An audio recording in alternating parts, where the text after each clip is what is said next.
اعوذ باللہ من الشیطان الرجیم بسم اللہ الرحمن الرحیم ألم تر أنا أرسلنا الشياطين على الكافرين تؤزهم أزا فلا تعجل عليهم إنما نعد لهم عدا يوم نحشر المتقين إلى الرحمن وفدا ونسوق المجرمين إلى جهنم وردا لا يملكون الشفاعة إلا من اتخذ عند الرحمن عهدا وقالوا اتخذ الرحمن ولدا لقد جئتم شيئا إدا تكاد السماوات يتفطرن منه وتنشق الأرض وتخر الجبال هدا أن دعوا للرحمن ولدا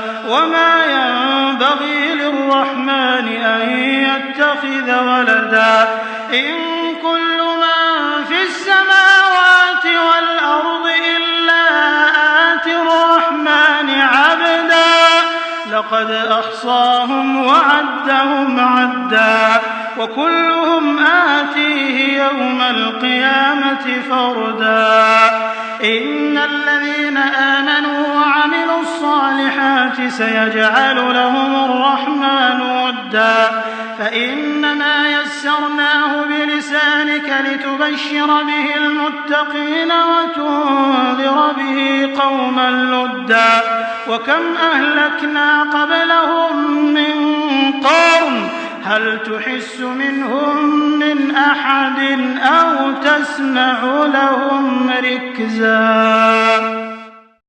صدق اللہ العظیم. الحمد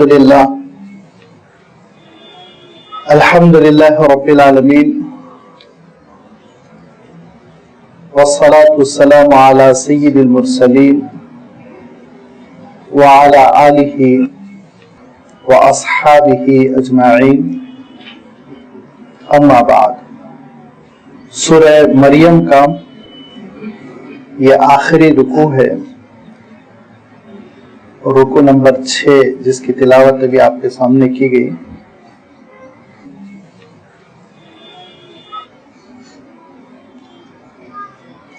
جو آیتیں آپ کے سامنے ابھی پڑھی گئی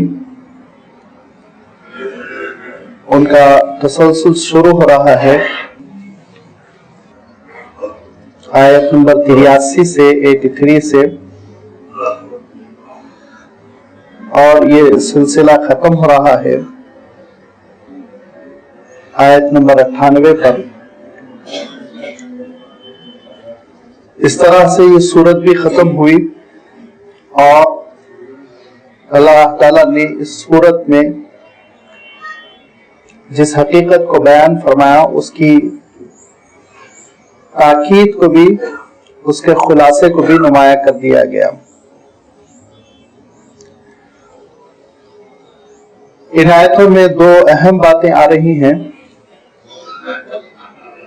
ایک اللہ تعالیٰ کی وحدانیت، اللہ تعالیٰ کی توحید کا تذکرہ اس انداز میں کہ اس کی کوئی اولاد نہیں، اور دوسری بات یہ کہ اللہ تعالیٰ آخرت کے دن بھی مختار ہوگا اور آخرت کی حقیقت اور میدان حشر کے کچھ منظر، کیونکہ اللہ تعالیٰ نے سورہ مریم میں جس بات کا تذکرہ فرمایا کئی ہفتوں سے، جس کی وضاحت چلی آ رہی ہے کہ عجائب قدرت، اللہ تعالیٰ کی قدرت کی نشانیاں، اللہ تعالیٰ کی قدرت کی نشانیوں کو سمجھنے میں اگر انسانوں سے غلط فہمی ہو تو اس سے پہلے بھی میں کہہ چکا ہوں، یا تو الحاد پیدا ہوتا ہے یا زندیقیت پیدا ہوتی ہے. اگر اللہ تعالیٰ کو نعوذ باللہ کوئی یہ سمجھتا ہے کہ وہ اسباب کا محتاج ہے وہ اسی طرح مجبور ہے جیسے مخلوق. دھیرے دھیرے وہ الحاد کی طرف جائے گا، ملحد ہوتا چلا جائے گا، اور آخر کار انجام بہت ممکن ہے کہ خود عقیدہ الہیت اور الوہیت کا وہ انکار کر بیٹھے. اور اگر اللہ تعالی کی قدرت کی نشانیوں میں غلط فہمی میں بندہ پڑ جائے، کوئی انسان پڑ جائے کہ وہ عجیب و غریب نشانی ہی کو نعوذ باللہ اہمیت دے جائے، مقدس سمجھ لے، تو زندگیت کا شکار ہو جائے گا، گمراہ ہو جائے گا. جیسے عیسائی کہ حضرت عیسیٰ علیہ السلام اللہ تعالیٰ کی قدرت کا ایک مظاہرہ تھے، ایک نمونہ تھے کہ اللہ تعالیٰ نے اپنی قدرت کاملہ سے حضرت عیسیٰ علیہ السلام کو بغیر والد کے پیدا فرمایا. یہ اللہ تعالیٰ کی قدرت تھی، لیکن عیسائی دنیا اس کو نہیں سمجھ سکی، خدائی میں شریک کر دیا، خدا کا بیٹا قرار دیا. اس کی نفی بھی آ رہی ہے. سورہ مریم میں اللہ تعالیٰ نے ارشاد فرمایا کہ اللہ تعالیٰ پر ایمان رکھو، وہ عجیب و غریب چیزیں ایجاد کرتا ہے، اس کی قدرت کامل ہے، وہ اپنی قدرت کاملہ سے کوئی بھی چیز انجام دے سکتا ہے، اس کے لیے ممکن ہے. ذرا یاد کرو حضرت زکریا علیہ السلام کی پیرانہ سالی کو کہ جس ضعیفی میں اولاد کا کوئی امکان نہیں ہوتا، اللہ تعالیٰ نے حضرت یحییٰ علیہ الصلوۃ والتسلیم جیسی اولاد عنایت فرمائی. اور ذرا یاد کرو حضرت بی بی مریم کو جو کم عمر اور کنواری دوشیزہ تھی، غیر شادی شدہ تھی، لیکن اللہ کے حکم سے ان کو اللہ تعالیٰ نے حضرت عیسیٰ علیہ السلام والتسلیم جیسی اولاد عنایت فرمائی. یہ اللہ تعالیٰ کی قدرت ہے، اور اس قدرت پر ایمان رکھو. اور پھر اس کے بعد سے جب تم اس ایمان کے ساتھ زندگی بسر کرو گے تو اعمال پر اس کا اثر مرتب ہوگا. اللہ تعالیٰ سے بندے جوڑیں گے، عبادت کریں گے، اسی سے مانگیں گے. اللہ تعالیٰ سے بندے کبھی مایوس نہیں ہوں گے، ہمیشہ لو لگائے رہیں گے، امیدیں ان کی ہمیشہ اللہ تعالیٰ سے وابستہ رہے گی. اور پھر اس طرح سے وہ اللہ تعالیٰ کی رحمتوں سے مالا مال ہوتے رہیں گے. اور اگر اس عقیدے میں کمی آ جائے تو پھر غیر اللہ سے بندے جوڑتے چلے جائیں گے. اس کے بارے میں فرمایا وَاتَّخَذُوا مِن دُونِ اللَّهِ آلِهَةً لِيَكُونُوا لَهُمْ عِزًّا کہ اللہ سے ہٹ کے بھی لوگ معبود قرار دیتے ہیں تاکہ وہ ان کا کام بنا سکیں، حالانکہ وہ آخرت میں ان کا نہ صرف یہ کہ کام نہیں بنائیں گے بلکہ کام بگاڑیں گے. کَلَّا سَيَكْفُرُونَ بِعِبَادَتِهِمْ وَيَكُونُونَ عَلَيْهِمْ ضِدًّا جسٹ ان کے اپوزٹ ہو کے کھڑے ہو جائیں گے. وہ جن کو پوجا جا رہا ہے، اللہ تعالیٰ کی خدائی میں جن کو شریک کیا جا رہا ہے، جن کے بارے میں یہ تصور کیا جا رہا ہے وہ دینے لینے پر قادر ہے، وہ قیامت کے دن حجت بن کر کھڑے ہو جائیں گے اور یہ کہیں گے کہ ایسا ہم نے کچھ نہیں کہا تھا، یہ انہوں نے جو کچھ کہا اے اللہ یہ آپ کی نافرمانی میں کہا، ہم سے اس کا کوئی تعلق نہیں، آپ جو حساب کتاب لینا ہے آپ لے لیں. سَيَكُونُونَ عَلَيْهِمْ ضِدًّا ضد بن جائیں گے، مخالف بن جائیں گے. آگے ارشاد فرمایا أَلَمْ تَرَ أَنَّا أَرْسَلْنَا الشَّيَاطِينَ عَلَى الْكَافِرِينَ تَؤُزُّهُمْ أَزًّا لیکن اس کے باوجود اہل کفر بہت سخت ہیں. آپ صلی اللہ علیہ وسلم کی بھی بڑی سختی سے مخالفت کر رہے تھے، اور آپ صلی اللہ علیہ وسلم کے بعد میں قیامت تک یہ سلسلہ باقی ہے کہ اہل کفر کفر پہ جمے ہوئے ہیں، اہل شرک شرک پر جمے ہوئے ہیں. اس کا سبب کیا ہے؟ اس کا سبب یہ ہے کہ ابلیس نے روز اول سے یہ تہیہ کر لیا ہے اور اس نے پہلے ہی دن یہ اعلان کر دیا کہ میں بنی آدم کو بھٹکا کر رہوں گا، ایسا آپ سے بنی آدم کو برگشتہ کر کے رہوں گا، دور کر کر رہوں گا. چنانچہ ابلیس جو اعلان کر چکا ہے اسی پہ وہ مر مٹ رہا ہے، اسی کے لیے وہ کوشش کر رہا ہے، ضد کر رہا ہے اور کوشش کرتا ہے کہ انسان حق کو نہ سمجھ پائے. اللہ تعالیٰ نے یہ ارشاد فرمایا الم تر انا ارسلنا الشیاطین علی الکافرین تؤزهم عزا، تم نہیں دیکھتے کہ ہم نے شیطانوں کو چھوڑ رکھا ہے کافروں پر کہ وہ ان کو گمراہ کرتے رہیں. تؤزهم عزا، عزا کے معنی ہوتے ہیں برانگیختہ کرنا، برائی اور گمراہی پر آمادہ کرنا، غلط بات کی جانب ترغیب دینا.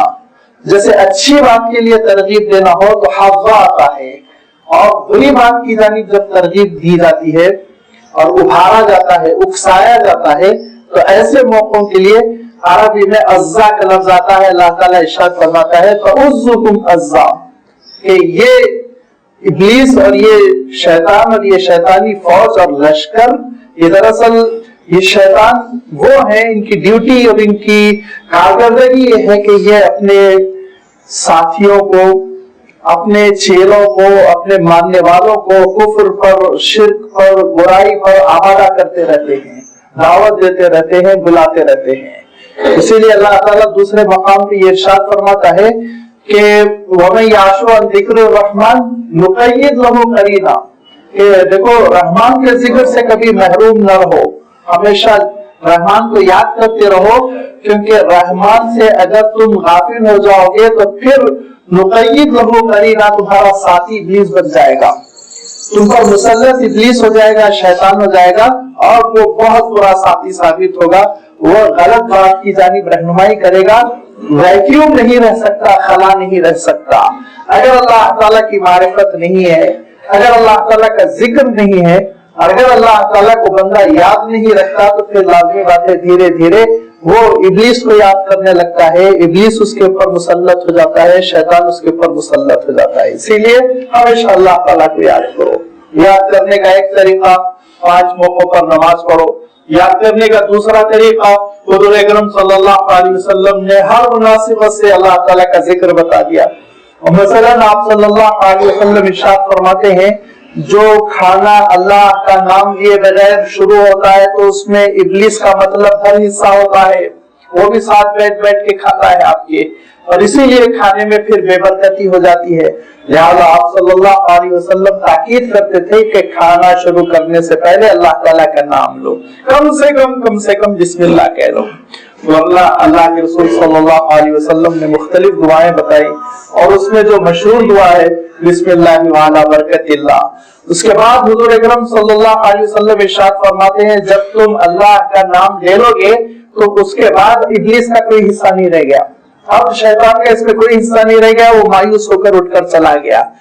لہذا مختلف موقعوں پر اللہ کے رسول صلی اللہ علیہ وسلم نے مختلف اذکار بتلائے. وہ دراصل اللہ تعالیٰ کو یاد رکھنے کی مختلف شکلیں ہیں، اور ابلیس کو پھر مایوس کر دینا اور اس کا کسی قسم کا کوئی حصہ باقی نہ رکھنا، یہ ہے اس کا نتیجہ. تیسرا یہ کہ حضور اکرم صلی اللہ علیہ وسلم نے یہ بھی ارشاد فرمایا کہ ہمیشہ اللہ تعالیٰ کو یاد کرتے رہو، اٹھتے بیٹھتے. اللہ تعالیٰ نے خود قرآن پاک میں ارشاد فرمایا الذین یذکرون اللہ قیاما وقعودا وعلی جنوبہم، کہ بیٹھے ہوئے ہو اللہ تعالیٰ کا نام لے لو، چلتے ہوئے اللہ تعالیٰ کا نام لے لو، لیٹے ہوئے اللہ تعالیٰ کا نام لے لو. یہ وہ ذکر کی شکلیں ہیں جس کے بعد پھر ابلیس اپنے ہتھ کنڈوں کا استعمال نہیں کر سکتا، گمراہ نہیں کر سکتا. اور اگر اللہ تعالیٰ کے ذکر سے محروم ہے، دل خالی ہے، تو پھر دھیرے دھیرے ابلیس اس میں اپنا گھر بنائے گا، اور اس کے بعد انسان کو وسوسوں میں مبتلا کرے گا، برائیوں میں مبتلا کرے گا. ارشاد فرمایا اِنَّا أَرْسَلْنَا الشَّيَاطِينَ عَلَى الْكَافِرِينَ تَؤُزُّهُمْ عَزًّا، کہ ہم نے چھوڑ رکھا ہے شیطان کو کافروں پر کہ وہ ان کافروں کو بہکاتا ہے، برائی پر آمادہ کرتا ہے، برائی پر اکساتا رہتا ہے. لہذا اے نبی آپ کے زمانے میں بھی یہ جو کافر ہیں اور وہ جو ایمان کے خلاف، ابھی آگے سورہ طٰہٰ میں آئے گا کہ اللہ کے رسول صلی اللہ علیہ وسلم کو کس قدر افسوس ہوتا تھا حق کی مخالفت پر، سچائی کی مخالفت پر. تو ارشاد فرمایا کہ دراصل ان کے جو رہنمائی کرنے والے ہیں وہ ابلیس ہے، وہ بہکا رہا ہے. لہذا فلا تعجل علیہم، ان کے سلسلے میں نبی آپ کوئی جلدی نہ کریں، آپ اطمینان سے دیکھیں ان کا کیا حشر ہونے والا ہے، کیونکہ انما نعد لہ بعدا، ہم نے ان کے دن گن رکھے ہیں. دن کا لفظ یہاں نہیں ہے لیکن میں نے ترجمے میں اس لیے دن کا لفظ بڑھا دیا کہ انما نعد لہم عدا. عدا مانے شمار کرنا. ہم ان کے لیے شمار کر چکے ہیں, سال بھی شمار کر چکے ہیں, کتنے سال ان کو مخالفت کا موقع دیا جائے. اور مہینے بھی ہم نے شمار کر لیے ہیں کہ کتنے مہینے ان کو ملنے والے ہیں مہلت کے. اور ہفتوں اور دنوں کو بھی ہم نے گن رکھا ہے اور لمحوں کو بھی ہم نے گن رکھا ہے. اور آگے بھی اللہ تعالیٰ یہ بات زیادہ وضاحت کے ساتھ ارشاد فرما رہا ہے کہ ہر انسان کو ملی ہوئی مہلت اس سے پروردگار خوب واقف ہے کہ کتنے لمحے, کتنے دن, کتنے ہفتے, کتنے سال جاری رہنے والی ہے اور اس کے بعد ان کو کہاں جا کر پکڑنا ہے. لہذا ارشاد فرمایا فلا تعجل علیہم انما نعد لہم عدا. آپ کو جلدی کرنے کی کوئی ضرورت نہیں, ہم نے شمار کر رکھا ہے, گن رکھا ہے, حساب کتاب لگا دیا گیا ہے. اور اس کو اللہ تعالیٰ نے کلام پاک میں دوسرے مواقع پر, دوسرے مقامات پر اجل مسمى ارشاد فرمایا طے شدہ گھڑی ہے وہ آ کر رہے گی. موت کی صورت میں آئے گی, عذاب کی صورت میں آئے گی, پکڑ کی صورت میں آئے گی. اللہ تعالیٰ نے وقت طے کر رکھا ہے, وقت موعود ہے جو آ کر پہنچے گا. اور پھر جب وقت موعود آ جائے گا اور اس دنیا سے بندے کو رخصت ہونا پڑے گا تو پھر وہ اپنے اپنے نام اعمال کے اعتبار سے اٹھائے جائیں گے. لہذا حضور اکرم صلی اللہ علیہ وسلم ارشاد فرماتے ہیں کہ قبر سے ایک نیک متقی بندہ اٹھے گا تو ایک بہت خوبصورت سی ہستی کو دیکھے گا اور خوشبو ہے کہ اس کے وجود سے پھٹ رہی ہوگی اور نور کا عالم یہ کہ چاند سے زیادہ منور. پوچھے گا آپ کون ہے, آپ کیا ہے, تو مسکرا کے کہے گا میں تمہارا نام اعمال ہوں, تمہارا نیکیوں کا میں قلندہ ہوں, نیکیوں کا مجموعہ ہوں, چلو تم اللہ کے پاس. کوئی چیز باقی رہنے والی نہیں تھی سوائے میرے, میں باقی ہوں, تمہارے لیے اب کام آنے والا ہوں. اور آپ صلی اللہ علیہ وسلم ارشاد فرماتے ہیں کہ مجرم جب اٹھیں گے قبر سے تو انتہائی گھنوی قسم کی ایک ہستی ہوگی جس کے وجود سے ایک بدبو نکل رہی ہوگی. وہ پریشان ہو کے پوچھے گا تم کون ہو, تو وہ کہے گا میں تمہارے برے اعمال کا مجموعہ ہوں, میں بد اعمال ہوں, زندگی میں تم نے تیار کر رکھے ہیں. اور اس کے بعد سے پھر وہاں سے وہ نبوست اس کے پیچھے پڑے گی تو چھٹکارا نہیں پائے گی یہاں تک کہ وہ جہنم پہنچ جائے گا. لہذا اللہ تعالیٰ ارشاد فرماتا ہے کہ پھر جب موت کے بعد میدان حشر میں بندہ اٹھے گا تو یوم نحشر المتقین الی الرحمن وفدا, تو ہم اہل تقوی کو, تقوی والوں کو میدان حشر میں رحمان کی طرف وفدن, وفد کی شکل میں لائیں گے. وفد کس کو کہتے ہیں آپ جانتے ہیں کہ سعودیہ کا وفد آیا, امریکہ کا وفد آیا, یہ لفظ ہم استعمال کرتے ہیں. یہ وہ لوگ ہوتے ہیں جو معزز ہوتے ہیں, جن کی بڑی عزت کی جاتی ہے. وفد کے لیے حکومت کے نمائندے ایئرپورٹ جاتے ہیں اور ان کے ہم منصب لوگ ان کا استقبال کر کے ان کو گیسٹ ہاؤس لاتے ہیں اور پھر وہاں سے ان کو وہاں پہنچاتے ہیں جہاں میٹنگ ہے, کانفرنس ہے. وفد کا اعزاز دنیا میں کتنا ہوتا ہے آپ تصور کر لیجئے.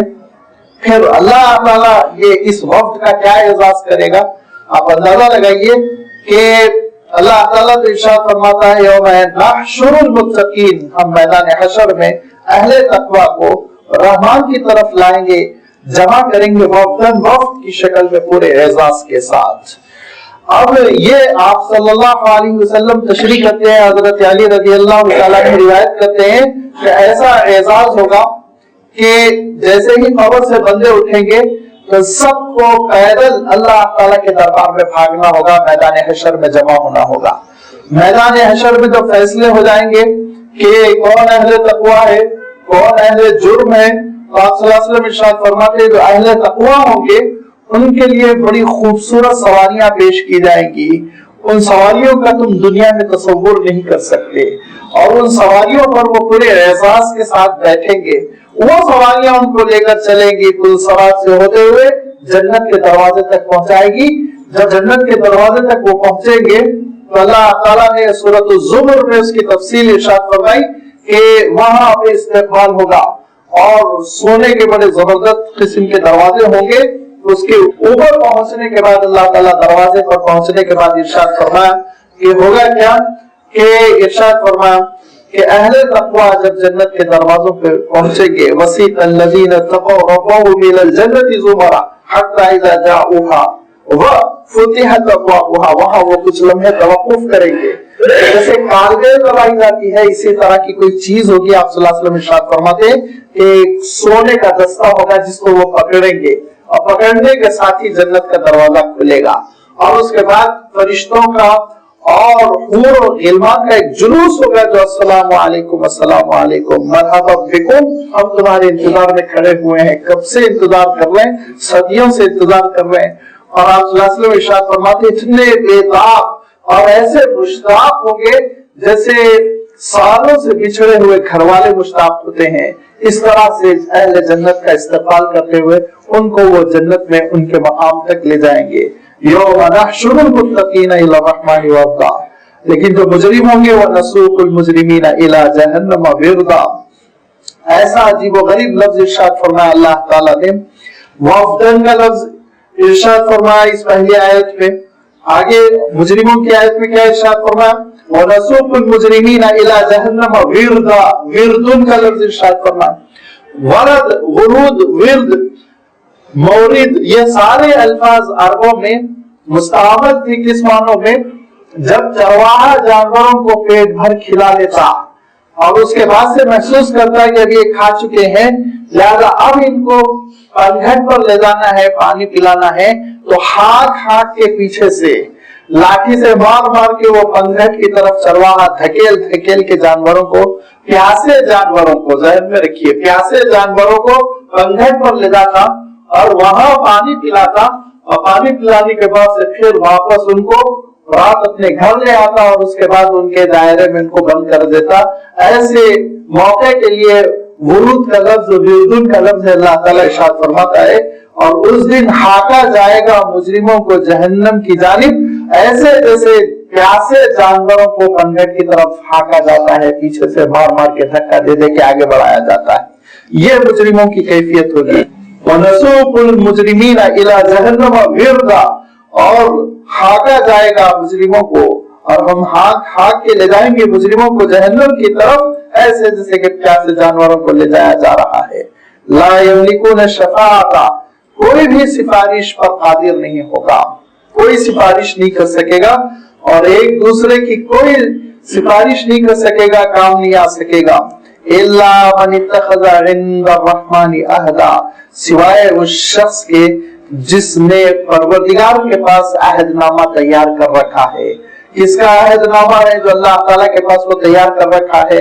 حضور اکرم صلی اللہ علیہ وسلم ارشاد فرماتے ہیں یوں تو ہر کلمہ گو کا ایک عہد نامہ ہے جو اللہ تعالیٰ سے وہ کر رکھا ہے اور اللہ تعالیٰ اس کے کلمے کی بنیاد پر، اس کے ایمان کی بنیاد پر اس کا اعزاز فرمائیں گے.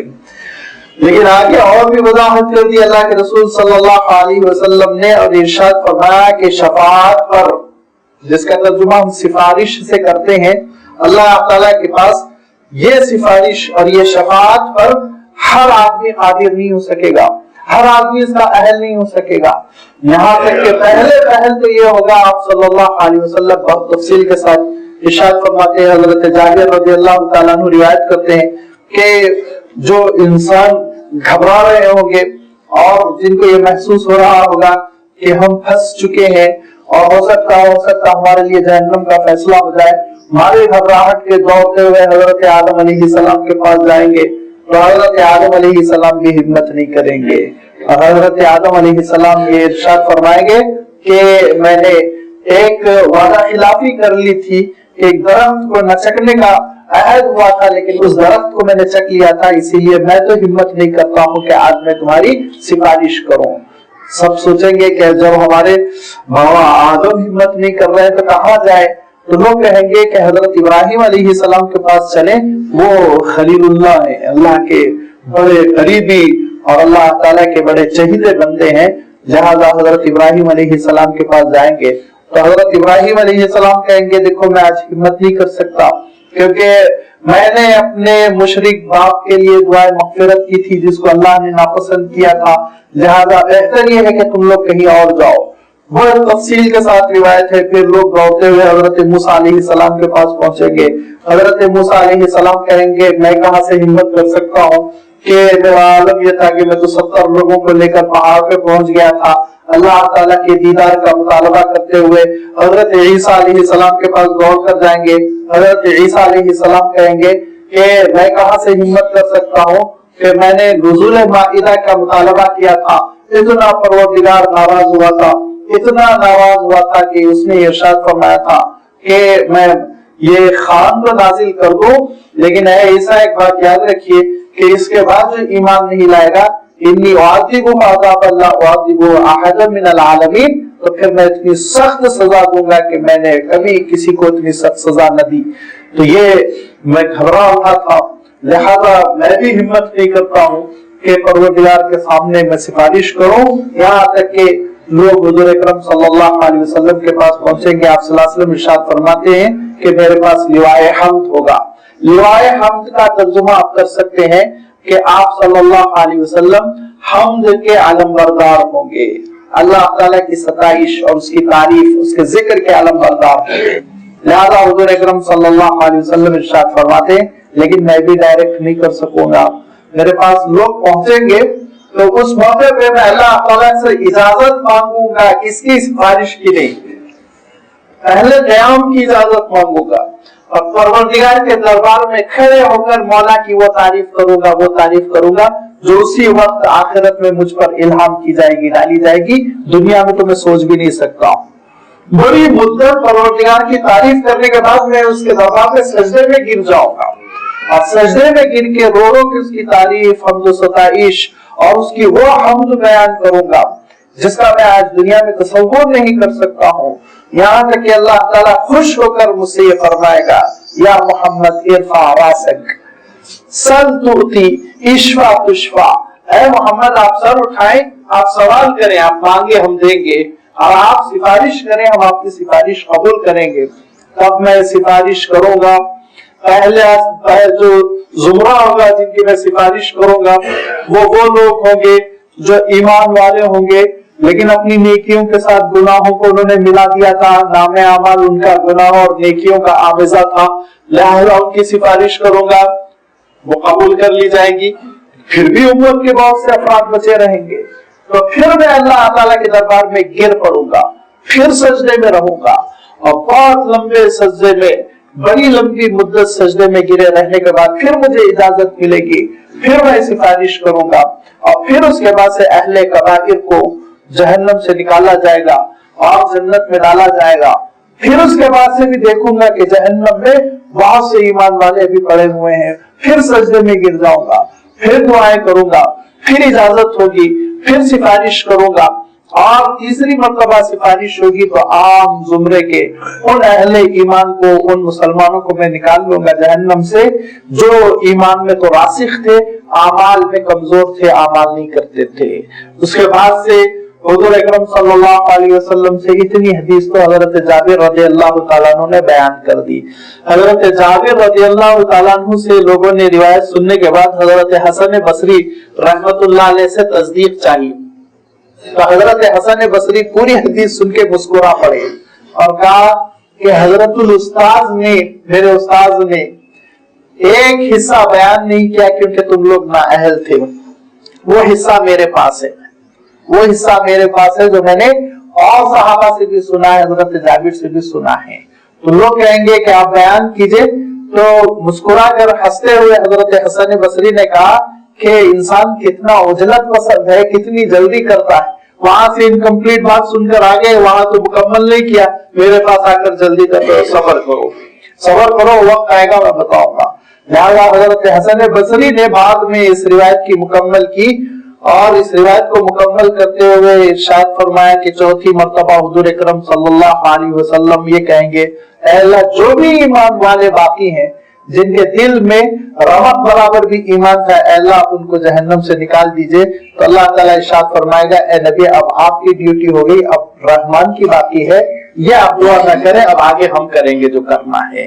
اس کے بعد سے پھر اللہ تعالیٰ جہنم میں سے ان سارے لوگوں کو نکال دیں گے جن کے دل میں ایمان تھا اور جس سے سوائے اللہ کے کوئی اور واقف نہیں تھا، یا ان سب کو بھی اللہ تعالیٰ پھر جہنم سے نکالے گا. اور نکال کر بڑی تفصیلی روایت ہے، میں بہت خلاصہ کر رہا ہوں،